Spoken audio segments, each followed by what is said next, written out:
অপরাধীদেরকেও ইনসাফের দৃষ্টিতে দেখতে হবে। আইনে যারা অপরাধী সাব্যস্ত হবে, আইন তাদের বিরুদ্ধে ব্যবস্থা নেবে।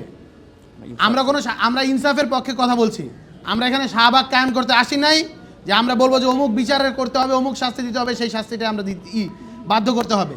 এখানে কোনো শাহবাগ কায়েম করতে আসা হয় না। শাহবাগ কায়েম করলে আমরা এখানের ভিতরে রাজপথ দখল করতাম এবং বাধ্য করতাম সেই রায় দেওয়ার জন্য। আমরা এখানে ইনসাফের জন্য এসেছি, বিচারের জন্য এসেছি।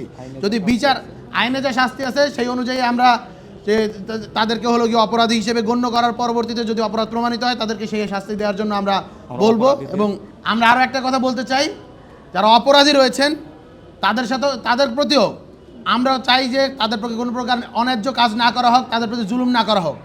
অপরাধীদেরকেও ইনসাফের দৃষ্টিতে দেখতে হবে। তারা যতটুকু অপরাধ করেছে ততটুকুই শাস্তি তাদের দিতে হবে। আমরা কারো উপর অতিরিক্ত শাস্তি বা কোনো প্রকার জুলুম চাপিয়ে দেওয়ার পক্ষপাতী নই। জীবন অবাক না করলে কে করবে? 28% মিল্ক ফ্যাটের অবাক করার সাথে ফ্রেশ মিল্ক পাউডার। জীবন অবাক করুক প্রতিদিন।